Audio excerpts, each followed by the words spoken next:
Hey, thanks so much for listening. Returning guest here. She's been on about, I don't know, 4 or 5 times. So grateful to always have her on. I consider her a friend.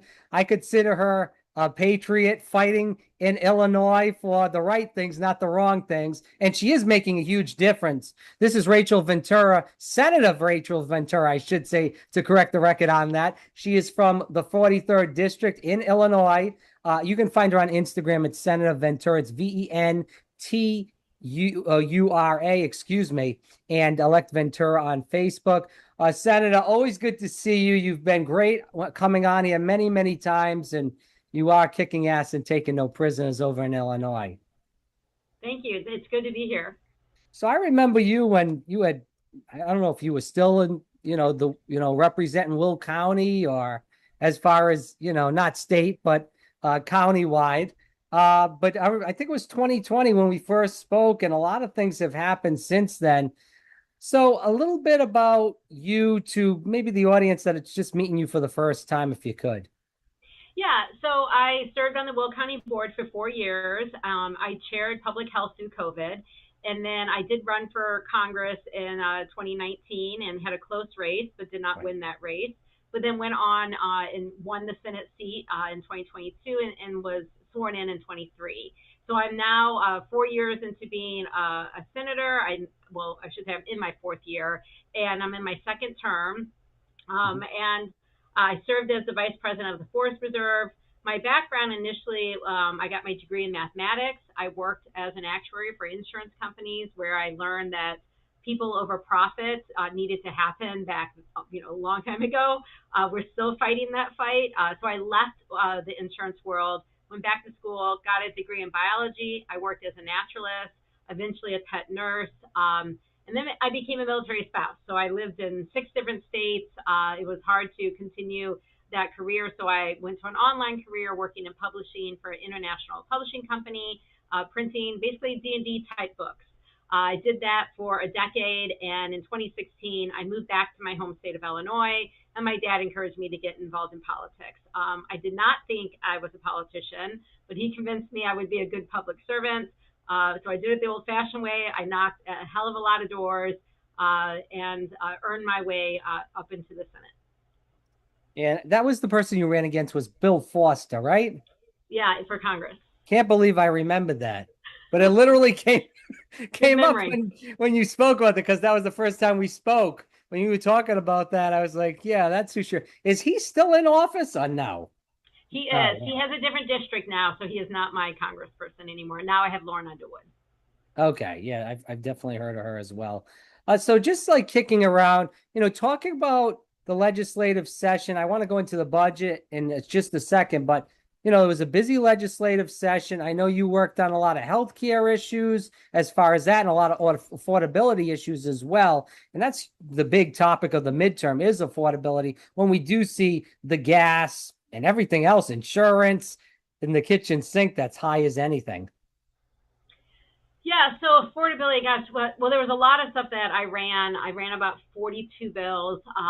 Obviously, not all of them made across the finish line, but a lot of them focused on affordability. Everything from trying to have a set price for broadband, your internet services. New York recently did this, and now Trump is pulling back BEAD dollars and threatening states to regulate the price of internet. We did a really great housing one I'd like to talk about. It's, if we wanted, if it's time to dig in, that would stop private equity from purchasing our existing homes. We ran bills to run a Carfax report when you get a used vehicle because we're seeing some shady stuff happening there, and an increase of people taking cars that maybe had been insurance out through accidents or other things, and then rolling back miles or fixing the cars and putting them back into the marketplace and selling them as qualified used or certified used vehicles. So making sure that there's Carfax reports run, and a number of other things. Definitely taxing the rich was at the top of the list. I filed 9 AI bills. One of them we worked really aggressively on and got it to the House, but it stalled there. And happy to dig into some of the AI legislation as well as some environmental protections. Yeah, I want to tap on that because I remember the first time we spoke, and we spoke, like I said, about 4 or 5 times since then. But regardless of that, you talked about the Amazon warehouse and the smog and the traffic. And that was the one thing that came right off the top of my head when we were just talking. When you were talking about that, I know environmental protection is big. Obviously, you living in that area and a lot of people that live in that area complain about that. Is data centers as big of an issue as that issue with the Amazon warehouse that those trucks are just going back and forth, back and forth? Yeah, so I jokingly now say I don't live in Joliet. I live in Texas, apparently, because everything has to be big here. We have the largest inland port in my district, which has all of the Amazon distribution, like hundreds of warehouses are in my district. On top of that, we just approved the largest utility solar of over 6,000 acres, more than 600 megawatts in my district. And if that, taking up farmland wasn't bad enough, they just approved the largest data center in Illinois in my district. So apparently, go big or go home. But yeah, it's causing a lot of problems.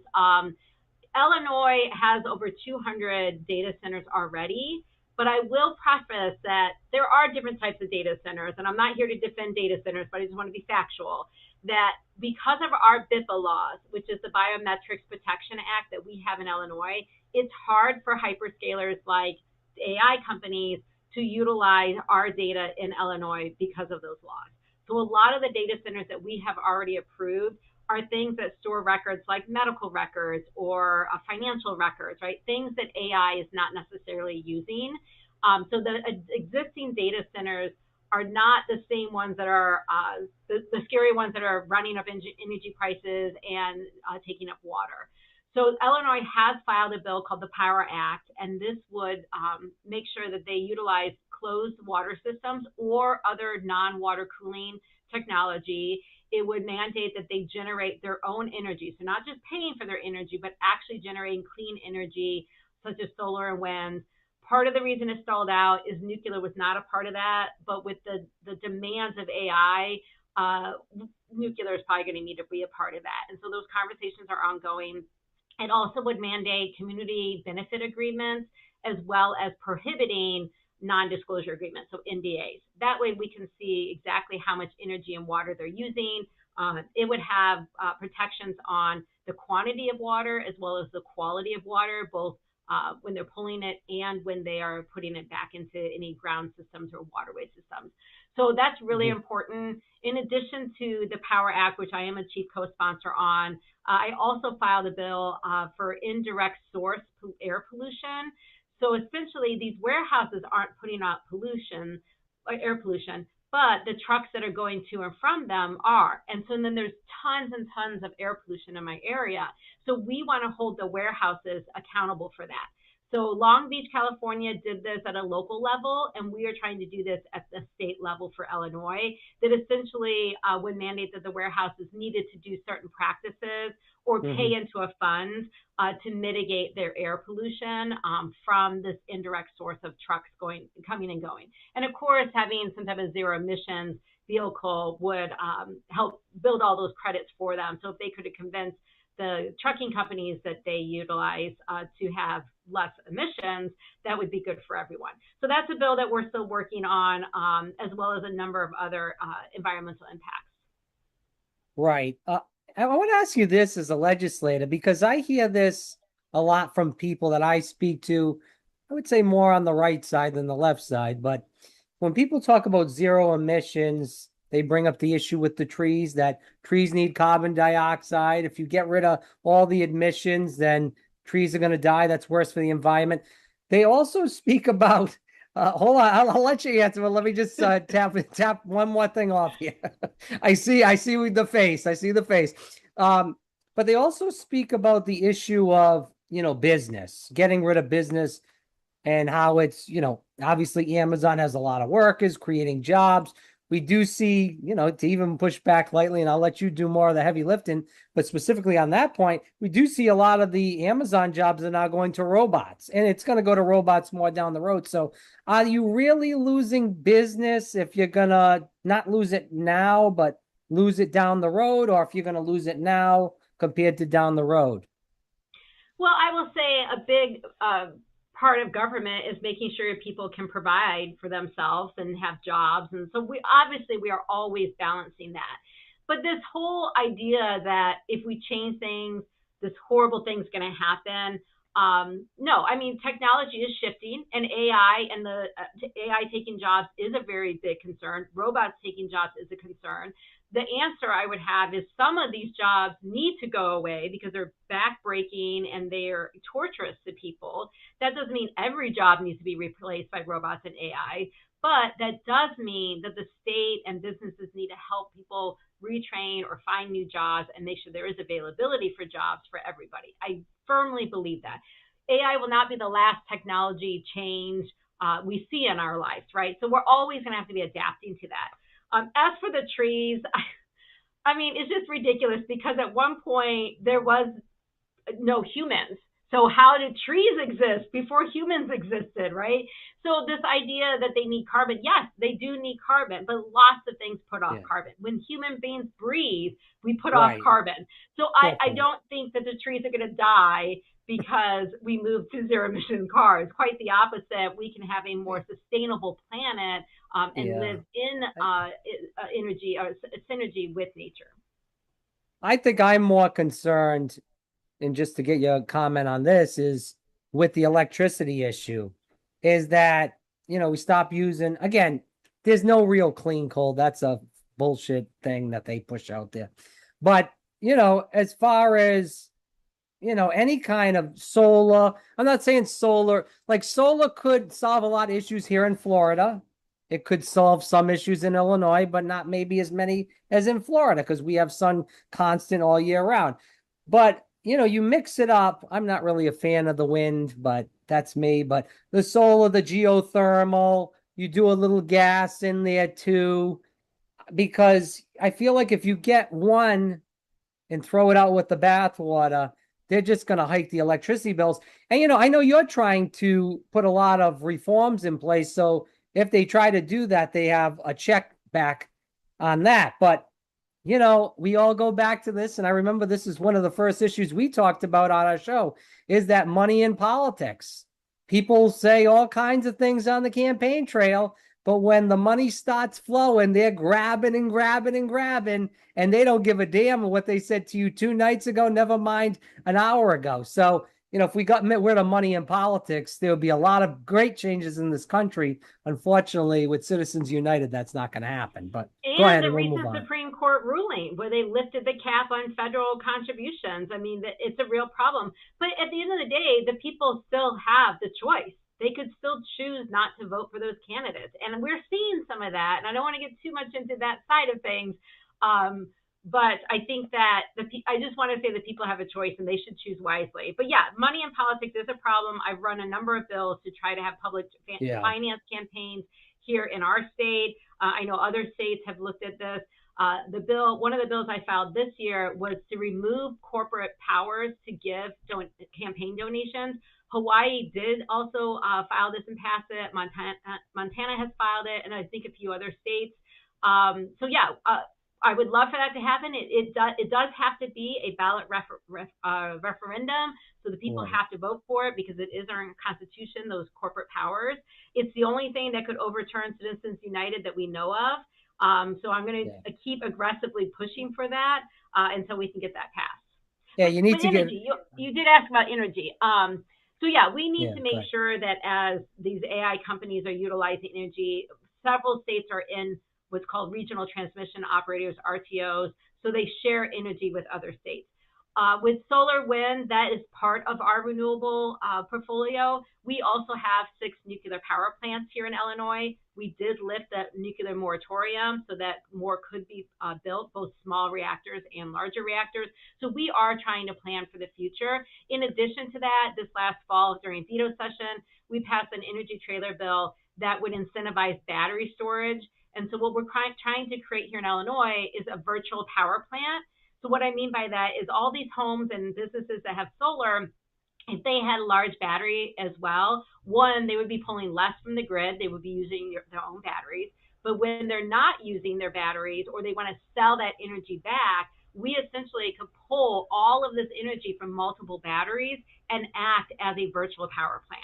So that would really limit the amount of power that we then are expecting would come from things like fossil fuels, which in our state by 2050, our goal is to be off of all fossil fuels with a combination of hydropower, wind, solar, battery, and nuclear.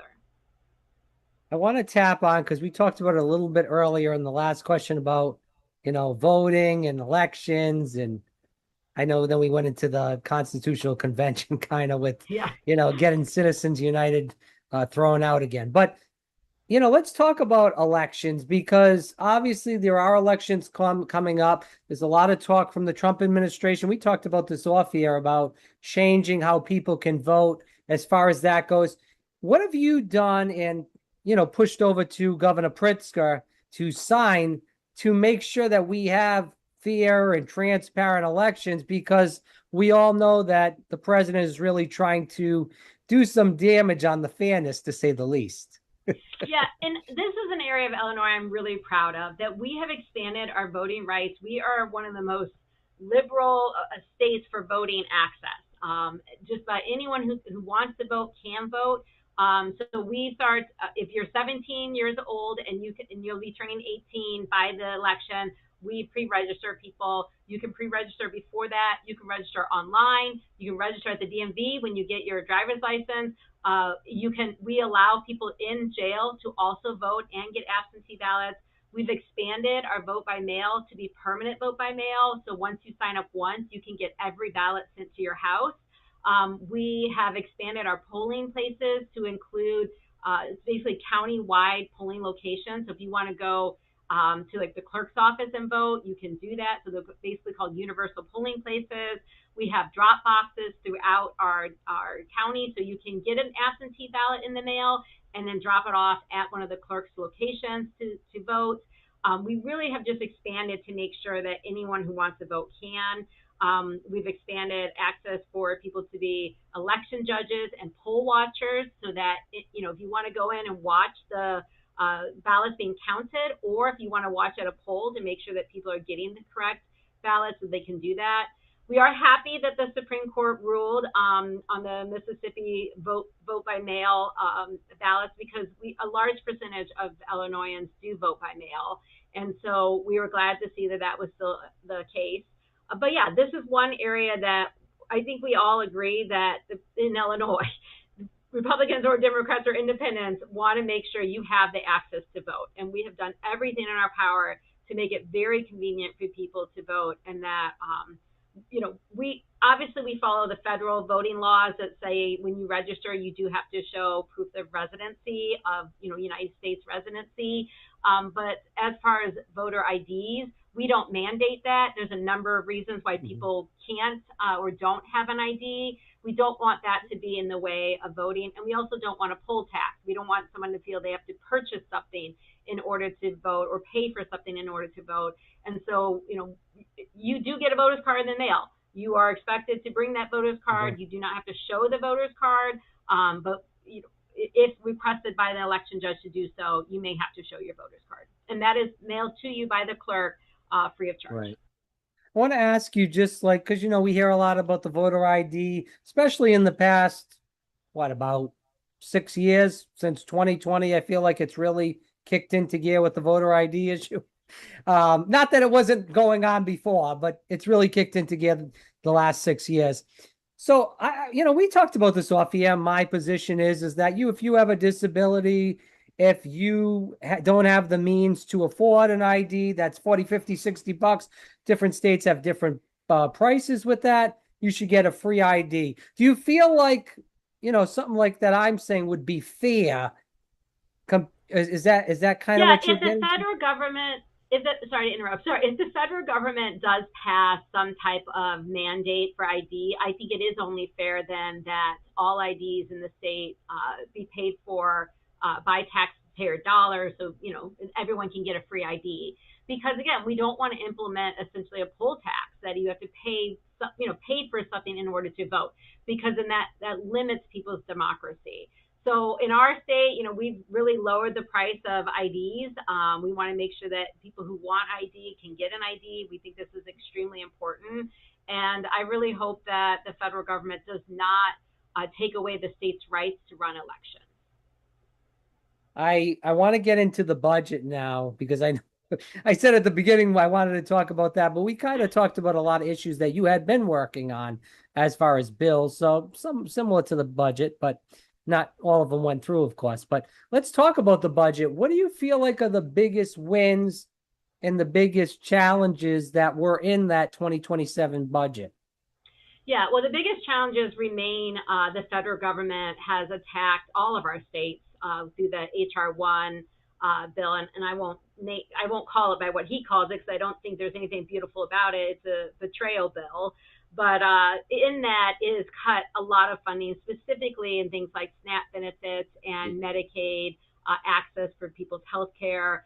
That's hugely problematic. But there's been so many other changes too, small things, nonprofits not getting their grant dollars. So we have been facing, like many states, a huge deficit in this year's budget and next year's budget, where we're going to see even a bigger deficit. So we needed to shore that up. And I said, I've never worked so hard to go nowhere. So we did have some wins, but it basically just, we lost money and we brought the money back. And so we didn't really change that. And it's still a little bit of a loss in the fact that we didn't account for inflation in a lot of these programs. And so we're still asking people to do more with less. So in the next year's budget, we are anticipating $1 billion shortfall. This year, it wasn't quite as bad. The way that we shored that up to make sure that no social services were cut is we passed a digital ad tax. So with these companies that sell more than $1 million in ads a year, they are now getting taxed on that income that they bring in. We also passed a social media fee.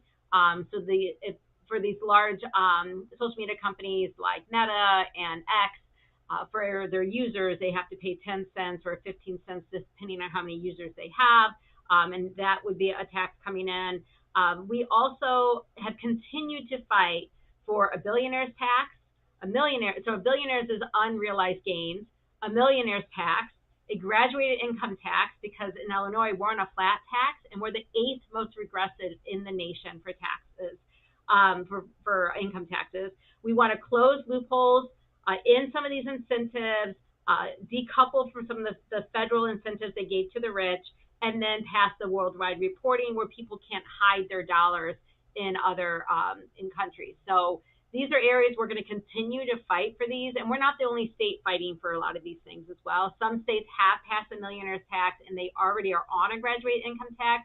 So I feel like Illinois is behind the 8 ball on this.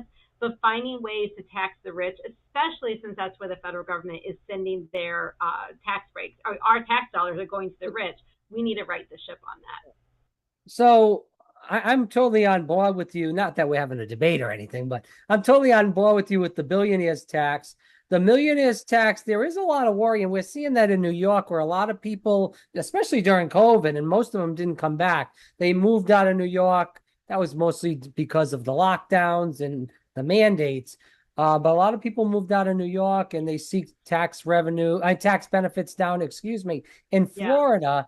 And we've seen some people in the Midwest obviously come down, not specifically from Illinois, but you know, Wisconsin, Michigan. There's a lot of people in this area from those specific states.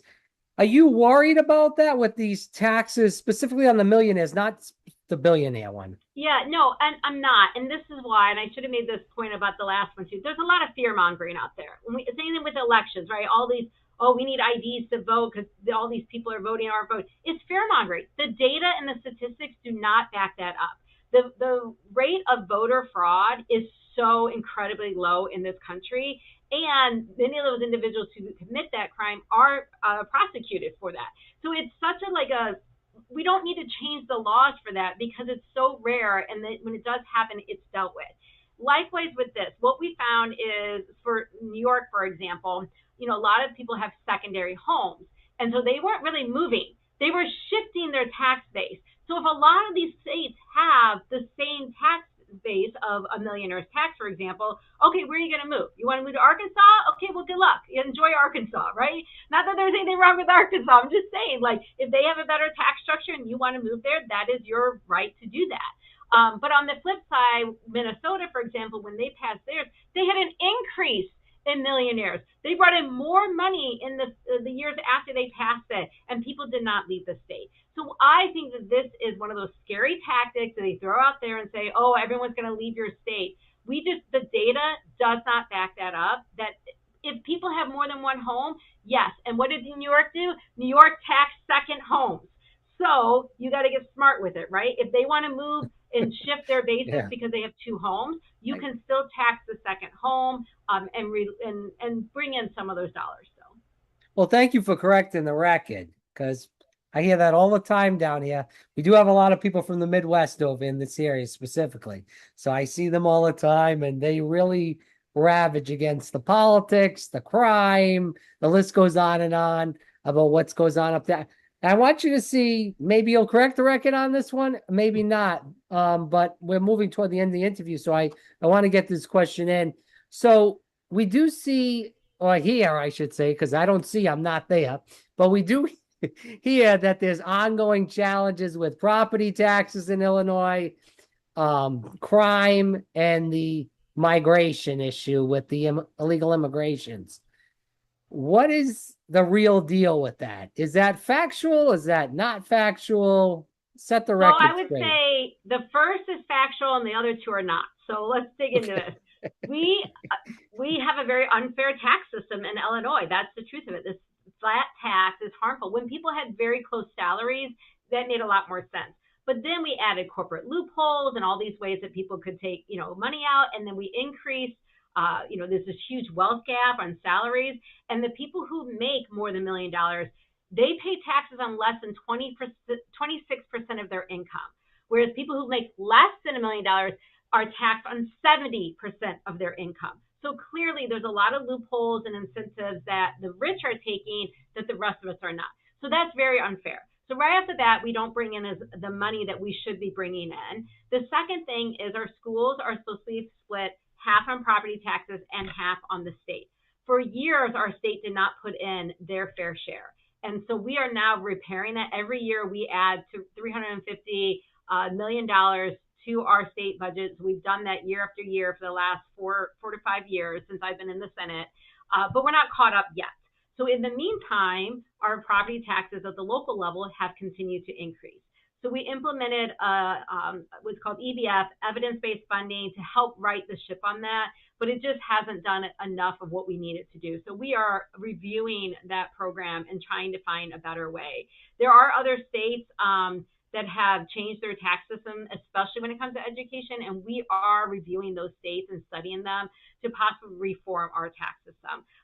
Because of our flat tax and we needed to pull in revenue, Illinois started taxing everything else. They tax sales, they tax, cigarettes, gambling, any of the sin taxes, and then we have gas taxes. So these taxes are regressive taxes. The middle class ends up paying more money on that. Well, the sin taxes, that's fine to me. The gas taxes and yeah, go ahead. Yeah, I agree up to a point, but then at some point you can't balance you don't want people doing things that harm their health, right? So I understand you increase the tax to try to, deter that. But you can't balance your budgets on that, right? What if everyone stopped smoking? How would we balance our budget, right? So it's like, well, yes, it works and it's a stopgap. Long term, it's not sustainable and it's not wise. And so we need a more fair tax system. So that's an area that we definitely are aggressively going after. It is a problem. I hate my property tax bill. All of my neighbors hate their property tax bill. We have to fix it, and we're going to keep working on that. The other two issues, though, crime has been decreasing in Illinois, especially in areas like Chicago. In the past, we've seen large, gang activity, shootings. That has been decreasing. It is not at zero. We do live in a large city in a metropolis area, and so we do have work to do. But what I will say is working is the more we have invested in our communities, crime across the board has gone down. Not just violent crimes like murder and rape, but things like petty theft and property crimes. So we know that when you invest in people, crime goes down, which leads us to believe that most crime is crime of necessity and not necessarily the psychopaths out there, harming people. There are psychopaths. There are people who do crime that is not because of necessity, but we can definitely impact the crime in our communities by investing in them. And then the last thing is, migration and stuff. So in Illinois, we ended up having a big problem with migration because Texas was shipping us individuals Right. and wasn't communicating with us. So we did implement basically a landing zone where everyone would basically go, and then we would find them housing. We would work through the courts to try to get their asylum cases handled. But to be clear, this was legal. What they were doing, coming to our country, asking for asylum, is legal under federal law. But there is a process to it, and so Illinois has been going through that process. We do have general welcoming centers that help you get immigration attorneys and go through that process. We do believe in people's human rights, so we're not going to let you starve and be homeless. We are going to make sure, just like anybody in our state, that they have access to some type of housing, access to food or SNAP or some other benefits while they work through that process. From what I've seen on different stations on TV, there's been a lot of push into African American neighborhoods with the migrants, and they are not very happy with that. I've seen the mayor have to push back a lot against some people in town hall meetings. I know obviously you're not in Chicago, you're not technically really near Chicago. Well, So I I'm know near this, it. I'm an well, hour yeah, drive. but it's not your turf. It's not your Yeah. turf. You play on a statewide turf. Yeah. So a lot of that pushback that you saw was the fact that these bus loads would just be dropped off at police stations, like random places, even though we had a process in Chicago and throughout the state on locations of where migrants needed to be dropped off, partly so we could help them immediately. I mean, they were coming, they had no coats, blankets, anything. And so we needed that process to work better. And instead, they were sending them to police stations in areas that, was becoming a problem. So you're right. There were certain communities that were pushing back. We have since worked through all that. We don't have busloads of people coming anymore. That has helped significantly. And we are, like I said, going through this process. More than that, what has become a problem is Homeland Security, ICE agents, and CCP coming and abusing people. Arresting United States citizens and trying to deport them, harming them, taking their cars and ramming into other people's cars without any due process, right? They don't know if that person has documents or no documents. So this has happened. So our state went through 11 listening sessions where we documented this information. We do have that. It's our Illinois Accountability Commission, so that we can at some point hold the federal government accountable for the fact that they have attacked both citizens and non-citizens and did not follow any due process. And that's scary. You don't want your government it's like it's the Wild Wild West doing whatever they want. The issue with ICE is, and we can move on, but the issue with ICE is whether you care about the people coming in or you don't. They start with those people, they're going to start with you eventually. Yeah, and So that's exactly what we saw. What was supposedly we're only going after criminals, then became we're going after anyone with brown skin, to now we're going after anyone who we don't like, regardless of their citizenship aspect or crime or anything like that. And so you're right. It's going to eventually, if they're making the rules all on their own, then they could go after anyone they want. And we saw that happen, obviously, in other states too. Sorry to interject. It'll end up being like a Gestapo. Yeah. And again, first it's with the immigrants, then it's with the blacks, then it's with the protesters, whether you're white, black, Hispanic, don't matter. If you're protesting against them, they'll lock your ass up too. Yeah. So that's where you have to be worried. Say, hey, you could say, I don't give a damn about immigrants or, what happens to them. But again, eventually it's going to turn and come back to you, and they'll lock your ass up too. We've seen some of that, right? With the president retaliating against his political enemies. So again, it's not just immigration issues. It's whoever he doesn't like, he's willing to come after them and use the government to do that in a very personal way. That is not what our government is for. That is not what our tax dollars should be going towards. We don't want our government attacking the people. That is not a good system for anybody. No, it is getting to be like the Wild Wild West, wherever you are, whether it's Illinois, Florida, Rhode Island, wherever. Anyways, last question, because, obviously you're not up for re-election. You're not up for another 2 years in 2028. But I know you're always in the district talking to people, shaking hands, kissing babies, trying to figure out what the heck's going on in the 43rd district. With that said, what a vote is saying to you, I'm assuming they're talking about all these social services that are being cut with that big, beautiful bill. Nothing beautiful about it. So yeah, one of Yeah, the things that we did was we expanded for if you lost SNAP benefits, we put $400 on your EBT card to try to get you through this year. That was one of the things that when we taxed the rich, we made sure those dollars went right back into that's. the people who needed it the most. So Were you yeah, involved there's in a that lot. bill? Sorry to interject. Were you That's involved in that? yeah, that's called Wow, the Fresh program, and we lobbied for that in the budget. And it that's was great. progressives who got that through. And so that's one of the things people are concerned about. Healthcare, we are seeing the fallout, basically this year as Oh people yeah, aren't getting the subsidies for ACA. Medicaid has a lot of these work requirements, and for some people that is very challenging, especially if you're like 62, 63, you can't get on Medicare yet, but you may have somewhat of a disability, but you haven't applied for disability. So you might only be working 20 hours a week, which is okay for your lifestyle if you have health care. But now to lose that health care and have to try to go to 40 hours a week is very problematic. And so trying to make sure that we had free clinics, we put a lot more money in our free health clinics so people could get health care. And we also hired a lot more people in our Department of Health and Human Services to help people make sure that they can get their Medicare, Medicaid, and their re-enrollment stuff. So we're really focusing a lot on that.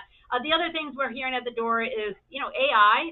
There's scary stuff, and people are excited, but there's no regulation to AI in our state, not really. So having some type of liability for AI who has harmed people, making sure that there's privacy laws, comprehensive privacy data. We need to make sure that people aren't just randomly taking your data and using it. There's a number of other aspects. Make sure there's notice and consent, that you are consenting to your information being used, or that you're consenting to AI being used in a multitude of places in your life. So we continue to work on that. I think people are very concerned with that. And that leads right into the data center aspect. That people don't want them. They don't want them here.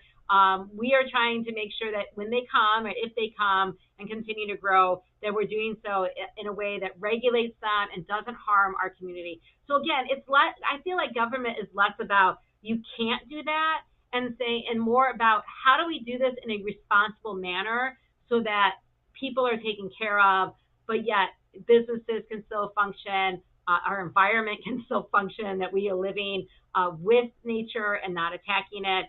And that's the role. That's where regulation comes in. And so we're trying to look at ways that are less about banning certain practices and more about regulating ones so that they're healthy and help the people. last question. This is an audience question because I was going to end it there.